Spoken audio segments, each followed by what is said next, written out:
नमस्कार जय श्री राम चैनल को नुआ चैनल टी देखु एवं लाइक करूँ सब्सक्राइब करूँ एवं अन्य मान पाक सेयार करने को कहीं भूलें 1008 टन या अखंड बहुत बड़ दीप देखु विशालकाय दीप श्रीरामकर आगमन निमंते देखु केते बहुत बड़ दीप देखु 1008 टन माटी तैयारी विशालकाय दीप जहाँ प्रज्वलित होवार लगी अयोध्या रे। जय श्री राम।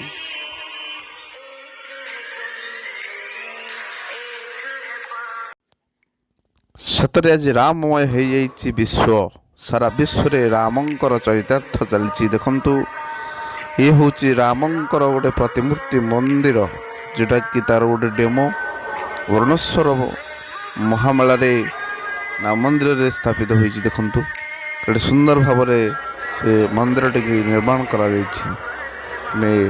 राममय हो विश्व देखु देवराहा बाबा जहाँ कही जो भविष्यवाणी करते रामंक मंदिर रे कौन विघ्न हेनी रामंक मंदिर आराम रे निर्माण करा आज देखु रामंकर प्रतिमूर्ति आसी जाइए रघुकुल रे सदा चली आई प्राण जाए पर वचन न जाए एमिति रामंकर लीला समस्त पाखरे पहुँची राममय हो जाइए आज देश राममय हो जाइए आज विश्व सारा विश्व आज रामत्र हो जाइए राम राम राम समस्त भितर आज राममय हो देखु ये हूँ अभिनय करथुवा से अरुण गोविल जाकू आज विश्व राम भावुंट से निमंत्रित अतिथि रूप से आसिकी अयोध्या रे उपस्थित हेले सूक्ष्म भाव आज अनेक देवता माने अयोध्या रे बास कले विभीषण आसिले जटायु भी आसिले देखो जनकपुरी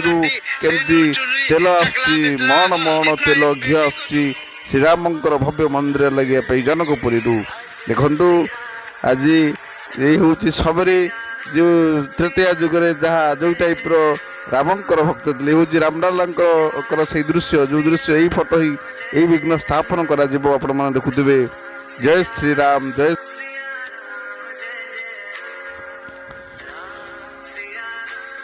अयोध्या राम मंदिर निर्माण प्राय शेष हो जाइए जनवरी 22 रे प्रधानमंत्री नरेंद्र मोदी यही मंदिर शुभ उद्घाटन करेंगे एवं यही समय रे रामलालांकर प्रतिमा को पवित्र करा जाय स्थापन करा जिवो मंदिर उद्घाटन कार्यक्रम रे महान करिबा पाई राज्य और केंद्र सरकार राम मंदिर ट्रस्ट सहित कार्य करुछंती।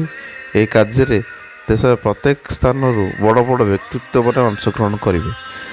राम मंदिर प्रसंग बहु वर्ष धरी कोर्ट रे अटकी रही किंतु 2019 रे सुप्रीम कोर्ट को एक ऐतिहासिक निष्पत्ति देई ए समस्यार समाधान करथिले।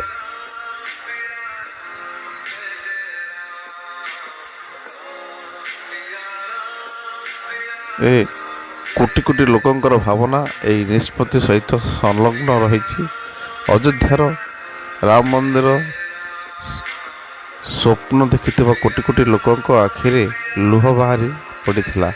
यही समय उत्तर प्रदेश जड़े साधु महान साधु बहु वर्ष पूर्वे भविष्यवाणी करते जे ए मंदिर केवल अयोध्या निर्माण हेबो निजर नियम अनुजाई निर्माण करा जिवो। ए साधु देवराहा बाबा व्यतीत अन्य केही नुहंती देवतार देवराहा बाबा जड़े अति प्रसिद्ध साधु थिले। राम मंदिर उद्घाटन कार्यक्रम तारीख पाई जहा हो राम मंदिर सह जड़ित पुराणा वीडियो सोशल मीडिया रे वायरल होइछि। तो यही क्रम देवराहा बाबा यही वीडियो वायरल हेबारे लगी जो से राम मंदिर निर्माण उपर मंतव्य देते वीडियो रे जन सांबादिक देवराहा बाबा को एक प्रश्न पचारि जहाँ से उत्तर देते वायरल वीडियो रे सांबादिक पचारे किसी लोक राम जन्मभूमि चेष्टा करुथिले किसी लोक ଅଟକି ଯାଇଥିଲେ ଏ ପରିସ୍ଥିତିରେ କିଏ କେଉଁ ଭୂମିକା ଗ୍ରହଣ କରିବ? କାରଣ ରାଜୀବ ଗାନ୍ଧୀ ମଧ୍ୟ ଆପଣଙ୍କ ନିକଟକୁ ଆସିଥିଲେ ଏବଂ ବିଶ୍ୱ ହିନ୍ଦୁ ପରିଷଦର ଲୋକମାନେ ମଧ୍ୟ ଆସିଥିଲେ। ତେଣୁ ଏପରି ପରିସ୍ଥିତିରେ କିଏ ସଠିକ୍ କାର୍ଯ୍ୟ କରୁଛି ଏବଂ କିଏ ଭୁଲ କରୁଛି? ଆସନ୍ତୁ ଆପଣମାନଙ୍କୁ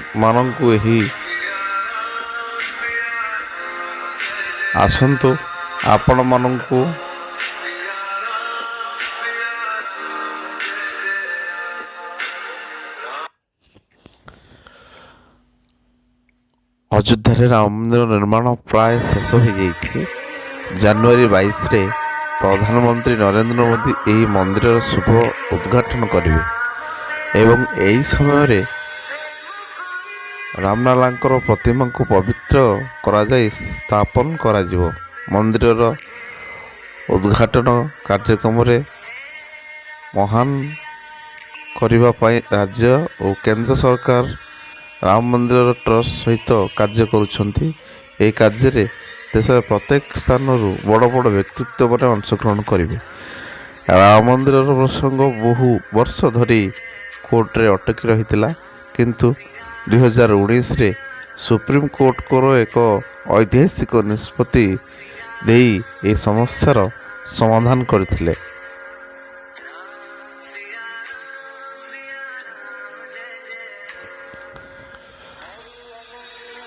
ଅଯୋଧ୍ୟାରେ ରାମ ମନ୍ଦିର ନିର୍ମାଣ ପ୍ରାୟ ଶେଷ ହୋଇଯାଇଛି। ଜାନୁଆରୀ 22ରେ ପ୍ରଧାନମନ୍ତ୍ରୀ ନରେନ୍ଦ୍ର ମୋଦି ଏହି ମନ୍ଦିରର ଶୁଭ ଉଦ୍ଘାଟନ କରିବେ ଏବଂ ଏହି ସମୟରେ ରାମଲାଲାଙ୍କର ପ୍ରତିମାଙ୍କୁ ପବିତ୍ର କରାଯାଇ ସ୍ଥାପନ କରାଯିବ। ମନ୍ଦିରର ଉଦ୍ଘାଟନ କାର୍ଯ୍ୟକ୍ରମରେ ମହାନ କରିବା ପାଇଁ ରାଜ୍ୟ ଓ କେନ୍ଦ୍ର ସରକାର ରାମ ମନ୍ଦିରର ଟ୍ରଷ୍ଟ ସହିତ କାର୍ଯ୍ୟ କରୁଛନ୍ତି। ଏହି କାର୍ଯ୍ୟରେ ଦେଶର ପ୍ରତ୍ୟେକ ସ୍ଥାନରୁ ବଡ଼ ବଡ଼ ବ୍ୟକ୍ତିତ୍ୱମାନେ ଅଂଶଗ୍ରହଣ କରିବେ। ରାମ ମନ୍ଦିର